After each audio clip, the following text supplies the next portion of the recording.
I finished securing the last window latch just as the sun disappeared behind the ridge. 26 years of full moon nights. And I still followed the same routine my grandfather drilled into me as a kid. Check every window, test every door, make sure nothing could get in.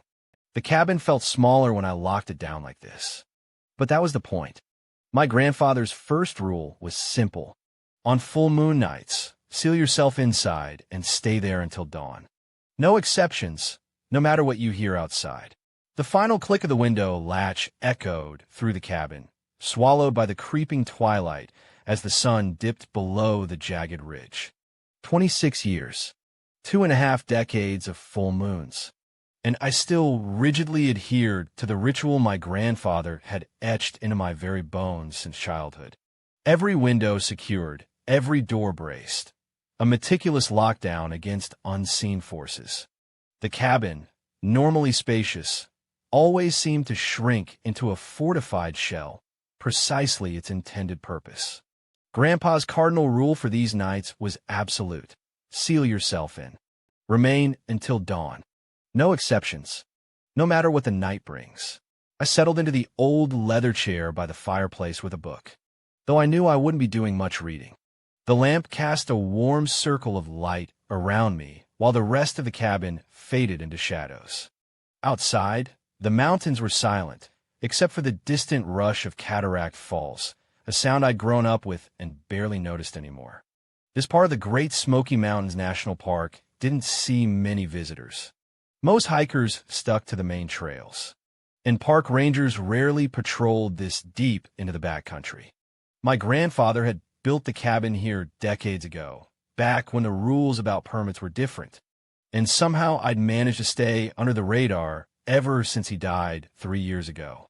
Living alone this far from civilization meant learning to be self-sufficient. Solar panels for basic electricity, a well for water, and enough preserved food to last through winter. The isolation suited me, always had, even as a kid when my grandfather would bring me up here for weeks at a time. I sank into the familiar embrace of the worn leather armchair by the hearth, a forgotten book open on my lap. A lone lamp carved a fragile circle of warmth, its glow barely pushing back the encroaching shadows that swallowed the cabin's corners. Beyond the reinforced walls, the Great Smokies held their breath, save for the tireless roar of Abrams Creek, a white noise of my existence, something I'd learned to filter out decades ago. This was the park's forgotten heart, untouched by tourist maps or ranger patrols. Grandpa had staked our claim here long before permits became a bureaucratic nightmare. And somehow, I'd remained an unlisted inhabitant since his passing 3 years prior. Remote living demanded self-reliance. Solar panels for meager power, a hand-dug well for water, winter provisions stacked deep. The solitude wasn't a burden. It was a birthright, a comfort cultivated since childhood weeks spent up here with him. Around 9, I heard the first footstep. Not the random crack of a branch or rustle of small animals moving through the underbrush. A deliberate step calculated, heavy enough to belong to something much larger than a deer. I set down my book and listened. Another step, then another, forming a slow circle around the cabin. Whatever was out there was taking its time, placing each foot with purpose. My grandfather had prepared me for this. Don't panic. Don't rush to the windows. Wait and listen. The steps continued their circuit, unhurried and methodical. They moved from the south side of the cabin toward the east, then around to the north. Each footfall landed in the same rhythm, like someone conducting a careful inspection. When the sound reached the front of the cabin, it stopped. I counted 30 seconds of silence before curiosity got the better of me. Moving as quietly as possible, I crept toward the front window where a small gap in the curtains let me see outside. The moon was bright enough to illuminate the clearing around my cabin, casting everything in silver and black. A tall figure stood motionless between 2 pine trees, maybe 20 feet from my front door. The man wore a wide-brimmed hat that shadowed his face and a long coat that hung past his knees. He stood perfectly still like he'd grown roots. Even from this distance, I could feel him watching the cabin. Then he turned his head toward my window. Our eyes met through the glass. My grandfather's voice echoed in my memory. If one of them sees you seeing them, don't look away. Don't run. Back away slowly and show you understand the rules. I held his stare and took one careful step backward. Then another. The figure's head tracked my movement, but he didn't advance. I continued retreating until I reached the center of the room, never breaking eye contact until the angle made it impossible to see him anymore. My heart was beating fast, but not from fear. This was what my grandfather had trained me for, the moment when the rules mattered most. I returned to my chair and picked up my book, though the words blurred together on the page. After a few minutes, the footsteps resumed their slow circle around the cabin. North to west, west to south, south to east, east back to north. The pattern repeated for hours. I didn't move from the chair, didn't check the windows again, didn't even get up to use the bathroom, though my bladder protested around midnight. The footsteps continued their steady circuit, sometimes pausing for long stretches before resuming. Somewhere around 4 in the morning, the sounds faded into the forest. Just past 9, the first sound cut through the cabin's stillness, a distinct thud. Not the random snap of a falling twig, nor the skittering of night creatures, but something deliberate, heavy, certainly no deer. I lower my book, straining to hear. Another thud, then another, beginning a slow, patient perimeter around the cabin. Whatever it was, it moved with an almost ritualistic slowness, each footfall placed with chilling precision. Grandpa's warnings replayed, don't panic. Don't rush the glass. Just wait. Listen. The circuit continued, unhurried, clockwise from south to east. Then north. A rhythmic, almost percussive beat, like a giant conducting a silent survey. When the sound stilled directly outside the front, I held my breath, counting 30 agonizing seconds before raw curiosity overruled caution. Stealthily, I edged towards the front window, finding a sliver of sight through the curtains. Moonlight, stark and unforgiving, bathed the clearing in shades of silver and impenetrable black. A towering silhouette stood fixed between 2 pines, perhaps 20 feet from my door. A wide-brimmed hat obscured his face, a long coat draped to his knees. He was utterly motionless, as if rooted to the very earth. Even through the glass, I could feel his gaze on the cabin. Then his head slowly turned. Our eyes met across the moonlit expanse. Grandpa's voice, a familiar anchor, echoed. If one of them sees you seeing them, don't look away. Don't run. Back away slowly. Show you know the dance. I locked onto his gaze, taking one careful step back. Then another. His head tracked my retreat, but he remained still. I continued until the angle distorted his image, breaking the unnerving connection. My pulse hammered, not from terror, but from the electric hum of the moment, the test Grandpa had groomed me for. I returned to the chair, my book a meaningless blur. After minutes stretched into an eternity, the measured footsteps resumed their silent vigil, circling from north to west, west to south, the pattern unbroken for hours. I remained rooted, never glancing at the windows, not even daring to move for the bathroom, though my bladder screamed by midnight. The patrol continued, occasionally pausing for long stretches. Until around 4 a.m., the sounds finally dissolved back into the forest. Dawn meant safety. That was another rule my grandfather had taught me. When I finally unlocked the front door and stepped outside, deep boot prints circled the cabin in the mud. Each print was identical in size and depth, spaced exactly the same distance apart. The tracks led away from the cabin and disappeared into the treant, heading north toward the deeper mountains. I made coffee and sat on my front porch while the sun climbed higher. Steam rose from my mug as I studied the prints one more time. Perfect impressions, too clear and deep to be anything but real. My grandfather had died when I was 23, but his rules had kept me alive in these mountains for 26 years. The first rule was about full moon nights. The second warned about creek crossings. The third involved a golden retriever named Sam, who showed up every few weeks. The fourth dealt with visitors who asked for water. Each rule existed for a reason, though my grandfather never explained what would happen if I broke them. I'd never been curious enough to find out. The coffee warmed me as I watched the boot prints dry in the morning sun. Whatever had circled my cabin last night was part of something larger, something my grandfather had understood but never fully shared. All I knew was that following the rules kept things balanced, and balance in these mountains was everything. The coffee had gone cold in my hands, but I kept holding the mug as I studied those boot prints one more time. After 20 minutes of sitting there, I knew I had to follow them. I went inside and grabbed my hiking boots, lacing them tight. The prints led away from my cabin in a straight line toward the north, where the terrain dropped down toward Abrams Creek. Each step was clear and deep in the soft earth, like whoever made them wade twice what a normal person should. The trail they left wasn't hard to follow. Broken twigs marked their passage through the underbrush, and scuff marks showed where they climbed over fallen logs. I kept about 20 foot back, following the path of destruction rather than stepping in the actual prints. Something told me that would be a bad idea.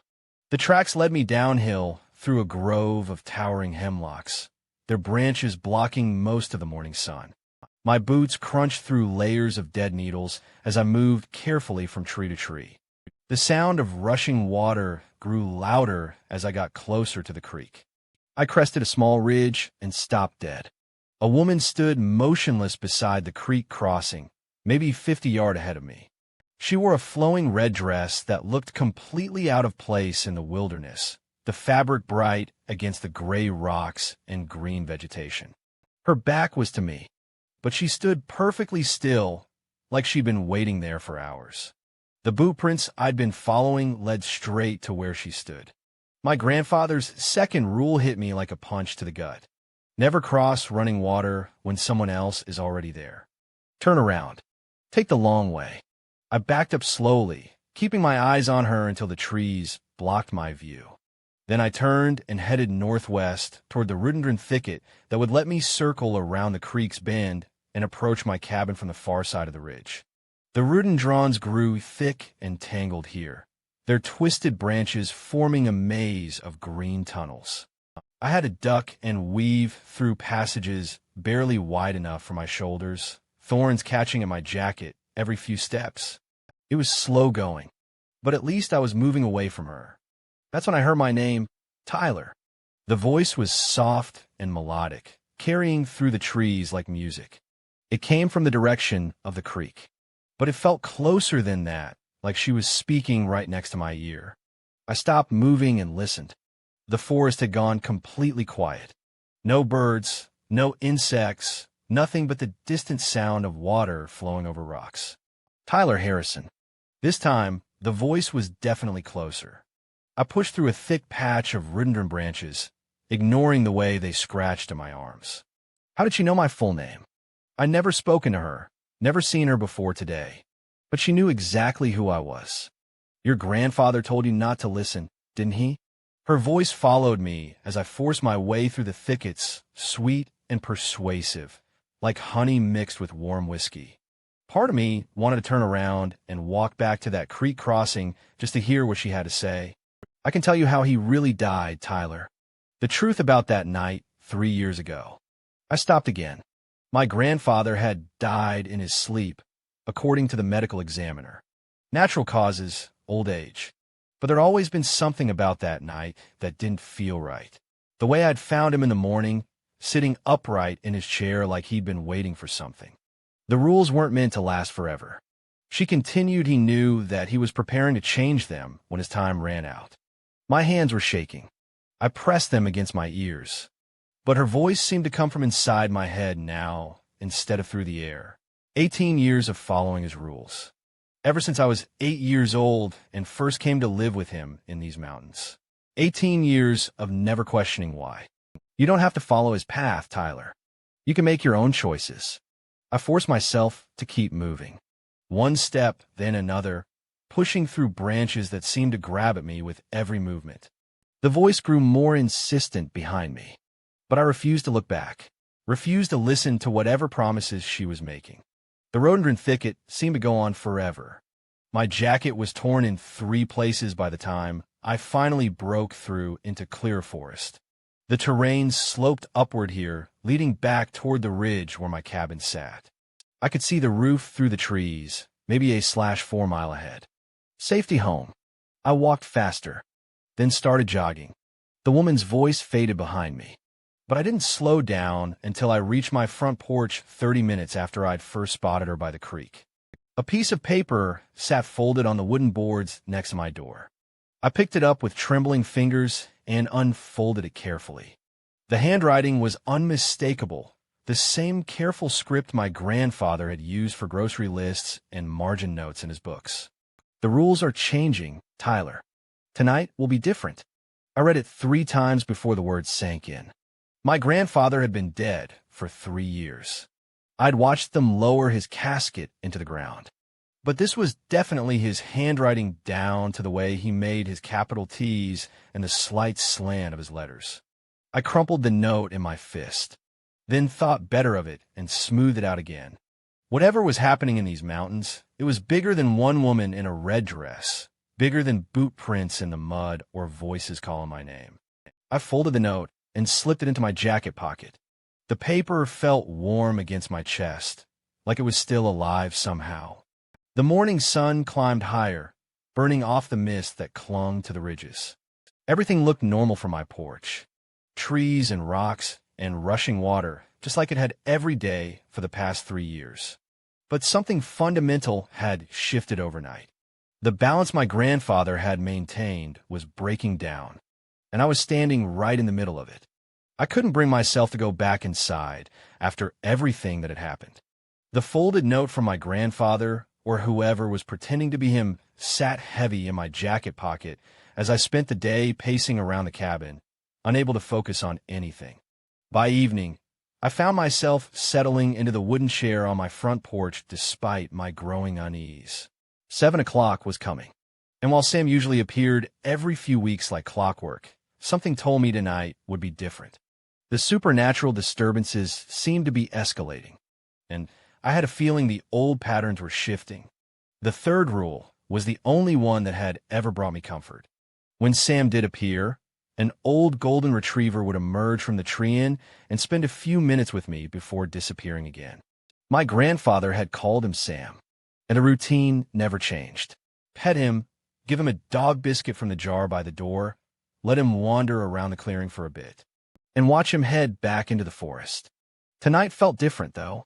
The morning's encounter with the woman in red still churned in my head, along with her voice promising answers about my grandfather's death. The note in my pocket seemed to pulse with warmth every few minutes, like a heartbeat against my ribs. I checked my watch. 6:58 p.m. The forest around my cabin looked normal enough. Pine trees swayed gently in the evening breeze, and somewhere in the distance, I could hear the faint rush of Abrams Creek. A few birds called back and forth between the branches, settling in for the night. 7 o'clock arrived right on schedule. Sam appeared at the edge of the clearing, exactly where he always did, trotting out from between 2 massive oak trees. His golden coat caught what remained of the daylight as his tail wagged in that easy, familiar rhythm. Everything about him looked exactly the same as every other visit. The graying muzzle, the patient brown eyes, the way he held his head slightly tilted like he was listening to something I couldn't hear. "Hey there, boy," I called softly, reaching for the ceramic jar beside my chair. Sam approached the porch with his usual unhurried pace, but something in his movement made me pause. His tail was still wagging, but his ears were pressed forward in a way I'd never seen before. Alert, focused on something beyond our usual interaction. I scratched behind his ears the way I always did, feeling the soft warmth of his fur under my fingers. He leaned into the touch for a moment, then pulled away and looked directly at me. His brown eyes held an intelligence that went deeper than any normal dog should possess. I pulled a biscuit from the jar and held it out to him. "Here you go, Sam." He looked at the treat, then back at my face. Instead of taking it, he backed up 3 steps and turned toward the forest. His hackles rose along his spine, transforming him from a friendly old dog into something that looked ready for a fight. Then he started barking. Not the excited yipping of a dog who'd spotted a squirrel, but deep, aggressive barks that echoed off the trees around my cabin. His lips pulled back to show his teeth, and every muscle in his body went rigid. Whatever had caught his attention was out there in the tree and hidden in the shadows between the trunks. My grandfather's voice came back to me. If Sam acts strange, bring him inside immediately. Don't ask questions. Don't investigate. Just get him behind a locked door. Sam, come on. I stood up and patted my leg. Inside, boy. He stopped barking, but kept his eyes fixed on the forest. When I opened the front door, he trotted past me and positioned himself in the center of the living room, still facing toward the windows that looked out into the trees. I locked the door and drew all the curtains, just like I did on full moon nights. The cabin felt smaller with Sam inside. He was bigger than I'd realized, nearly 70 pounds of solid muscle under that golden coat. He sat perfectly still near the fireplace, ears perked forward, listening to something I couldn't detect. I was about to ask him what was wrong when a voice called out from the forest. Help me. The words were faint but clear, carried on the evening air like they'd been spoken right outside my windows. A woman's voice, young and breathless, nothing like the melodic tones of the red-dressed woman from this morning. Please, someone help me. I'm hurt. Sam's growl started low in his chest, a rumbling sound that made the hair on my arm stand up. He moved closer to the front door and crouched down, muscles coiled like he was ready to spring. I stayed where I was, remembering my grandfather's warnings about voices in the night. Never respond to calls for help after dark. Never open the door, no matter how desperate they sound. I can see your light. The voice continued closer now. Please, I'm bleeding. I just need help getting back to the trail. The voice moved as she spoke, circling around toward the east side of the cabin. Sam's head tracked the sound, his growl growing deeper. Whatever was out there, he knew it wasn't human. My ankles twisted and I can't walk. Please, I know you're in there now. The voice was coming from the north side, near the kitchen windows. She was definitely moving around the cabin, just like the huntsman had done the night before, but where his footsteps had been deliberate and patient. This felt frantic, desperate. I just need to use your phone, she called out now from the back of the cabin. Or some bandages. Anything. Sam positioned himself directly in front of the door, hackles still raised. His brown eyes never left the wooden barrier between us and whatever was circling outside. I could see the tension in every line of his body, coiled and ready. The voice grew more insistent as the minutes passed. I know you can hear me. Why won't you help me? I'm hurt and alone, and it's getting dark. Then the tone shifted. The pleading desperation vanished, replaced by something sharp and angry. Open this door right now. I need help, and you're going to give it to me. Sam's growl turned into a snarl. His lips pulled back to show canine teeth that looked larger than they should be. The sound he made was nothing like any dog I'd ever heard. Deeper, more primal, like something wild defending its territory. You can't ignore me forever. The voice snapped. I know you're in there. I know exactly who you are. My blood went cold. How did she know I was here? Was she working with the woman in red somehow? The thought that these entities might be sharing information about me made my skin crawl. The voice moved around the cabin faster now, calling out from different directions every few seconds. I know you can hear me, the one who thinks he's so special because he follows the rules. Sam never relaxed, never took his eyes off the door. His whole body vibrated with tension as the voice grew more frantic and demanding. Sometimes it sounded like it was right outside the windows, sometimes farther away in the tree. Always moving, always angry. Fine, she snarled around 11:30, the sweetness completely gone from her tone. Hide in there like a coward. But I'll be back. I'll be back every night until you let me in. Then silence. Sam held his position for another 30 minutes before his muscles finally started to relax. His hackles lowered gradually, and the constant growl faded to nothing. By midnight, he was lying down by the fireplace, though his ears still twitched at every small sound from outside. I didn't sleep that night. Neither did Sam. We both stayed alert, until the first pale light started creeping through the curtain gaps, marking the end of whatever had been testing my grandfather's rules. When I finally opened the front door the next morning, Sam had vanished again, gone without a trace, just like he always was. But this time, he'd left something behind.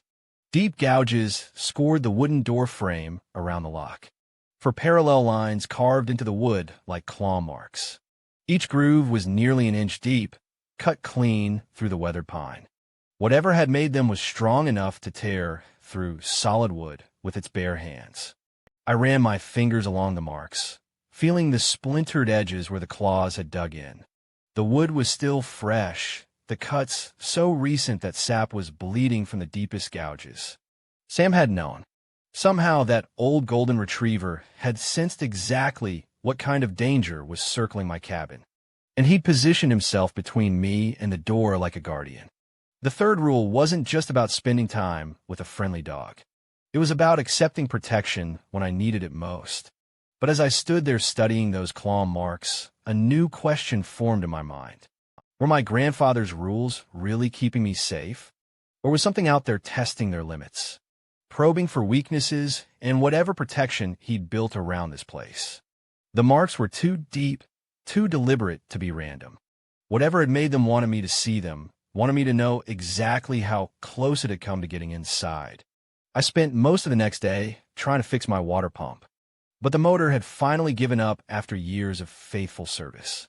The housing was cracked, and no amount of tinkering could coax it back to life.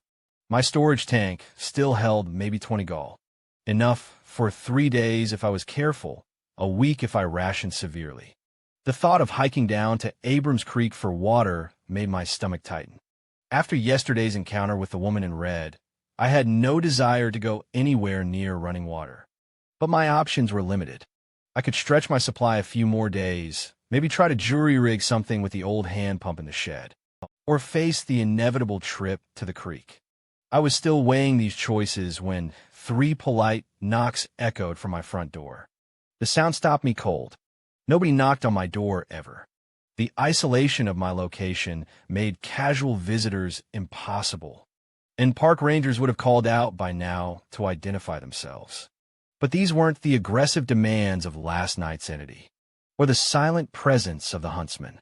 They were measured, respectful, almost old-fashioned in their restraint. My grandfather's 4th rule crashed through my thoughts. If someone comes to your door asking for water, you give it to them. No questions, no payment, no conditions, just water served properly until they've had their fill. I opened the door. A man stood on my porch, hat held politely in both hands. His suit was the most vivid green I'd ever seen, bright as fresh spring grass and perfectly pressed despite the wilderness setting. The color was so intense it almost hurt to look at directly, like staring at a traffic light. His shoes were polished to a mirror shine, and his silver hair was combed back with mathematical precision. "Good afternoon," he said, inclining his head slightly. "I wonder if I might trouble you for a drink of water." His voice carried the measured cadence of someone from another era, formal and careful.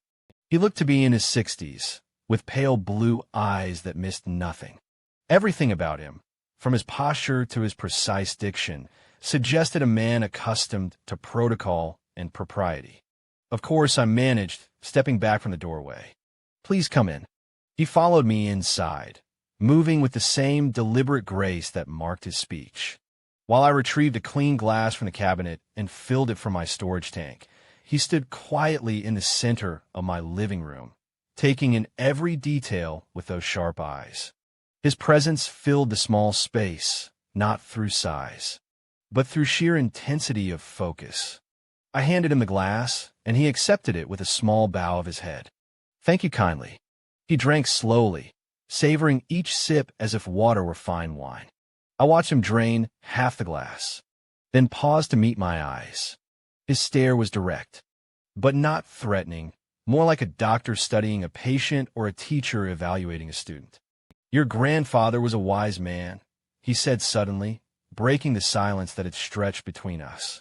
He understood the delicate nature of agreements made in good faith. My mouth went dry. This was the first time in 18 years that anyone connected to the rules had actually spoken to me beyond basic requests. The woman in red had talked plenty, but she'd been trying to manipulate me. This felt different, official. But I'm afraid the old agreements are ending, he continued, taking another measured sip. 3 nights hence, when the moon goes dark, you'll need to choose. He paused to drink again, his eyes never leaving my face. I wanted to ask a dozen questions, but something about his manner suggested I should listen rather than interrupt. The formality of his speech felt like a ritual I didn't fully understand. Your family has maintained a most delicate balance for 3 generations now, he explained, finishing the water and holding the empty glass with both hands. A truce, if you will, between forces that might otherwise find themselves at odds.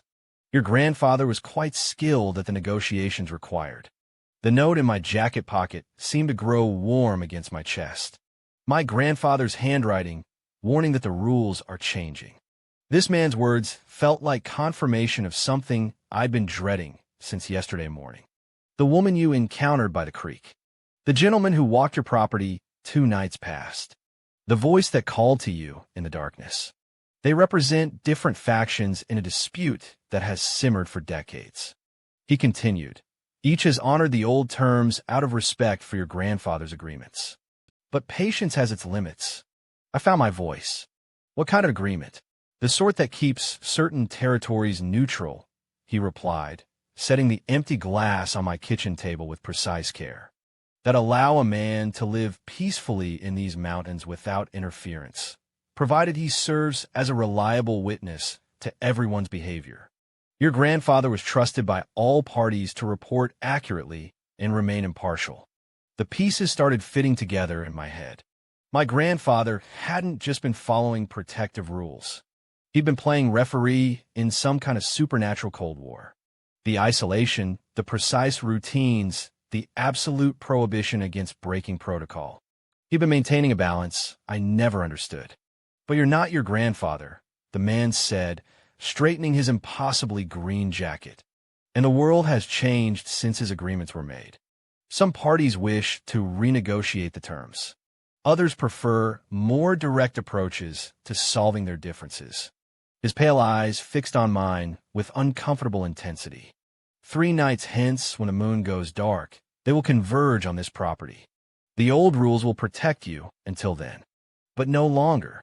You must decide whether to uphold your grandfather's arrangements or allow new ones to be forged. The weight of what he was telling me settled in my chest like a stone.